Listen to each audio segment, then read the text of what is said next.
একটা বৃদ্ধার মুখে হাসি ফোটানোর চেয়ে বড় অর্জন আর কিছু হতে পারে না। মানবিকতার এক অনন্য দৃষ্টান্ত স্থাপন করেছে আর্ন অ্যান্ড লিভ নামের একটি স্বেচ্ছাসেবী সংগঠন। কুড়িগ্রামের ফুলবাড়ী উপজেলার নাগদহ গ্রামের অসহায় কচিরন বেওয়ার জন্য বসতঘর নির্মাণ করে দিয়েছে এই সংগঠনটি। বৃহস্পতিবার সকালে ঘর নির্মাণ শেষে আনুষ্ঠানিকভাবে তা বুঝিয়ে দেওয়া হয় কচিরন বেওয়াকে। নতুন ঘর পেয়ে খুশিতে আত্মহারা হন তিনি। কচিরন বেওয়া ফুলবাড়ী উপজেলার সদর ইউনিয়নের নাগদহ গ্রামের বাসিন্দা। জানা যায় তিনি বহুদিন ধরে মানবেতর জীবনযাপন করছিলেন। স্বামী মারা যাওয়ার পর থেকে ভিক্ষা করে জীবিকা নির্বাহ করতেন কচিরন বেওয়া। দুমুঠো ভাতের জন্য প্রতিদিনে হাত পাততে হতো মানুষের দ্বারে দ্বারে।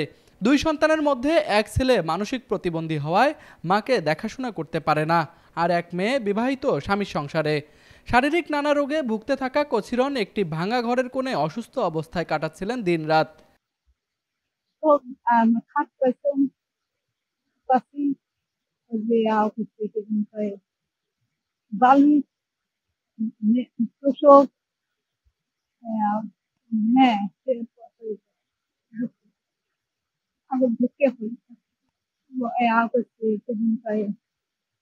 দেখাশোনার মতন কেউ নেই, নিজে একলাই ঢুকে করি, ঘর থাকার মতন জায়গা না।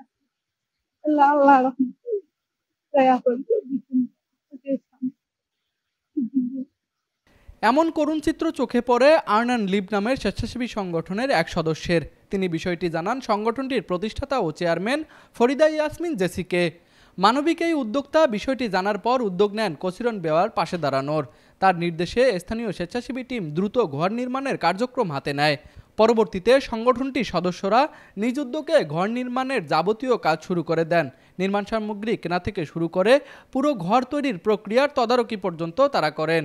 অক্লান্ত পরিশ্রম শেষে একটি টিন শেড ঘর নির্মাণ করে তা হস্তান্তর করা হয় কচিরন বেওয়াকে।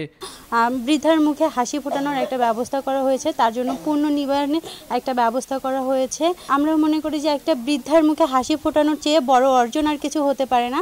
তাই আসুন আমরা সবাই মিলে এই মানবতার কাজে এগিয়ে চলি এবং এরকম অসংখ্য বৃদ্ধার মুখে হাসি ফোটাই। মোহাম্মদ আলী, আমি আনলিভে মানে ভলান্টিয়ার হিসেবে কাজ করতেছি। আমি এদিকে যাই, রাস্তা দিয়ে যাচ্ছিলাম, দেখি এখানে মানে এই ঘরটা মানে ভাঙাচুরি হয়ে পড়ে আছে। তা আমি এদিকে এখানে আসলাম, একজনকে জিজ্ঞাসা করলাম যে চাচি এই বাড়িতে কে থাকে? বলে মানে কচিরন বেওয়া একজন মহিলার নাম, উনি থাকে। তা এই রুমেই থাকে? বলে হ্যাঁ। তাছাড়া আমি ভিডিও করছিলাম, করিয়ে তারপরে আমার ছবি তুলছিলাম, করি তারপর আমার জেসি আপুকে দিছিলাম ভিডিওটা। সংগঠনটির এমন মানবিক উদ্যোগের প্রশংসা করেছে সকলেই।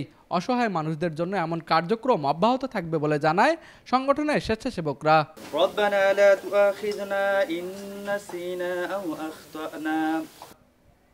কুড়িগ্রাম প্রতিনিধি আতিকুর রহমানের পাঠানো তথ্যচিত্রে ডেস্ক রিপোর্ট, RCTV।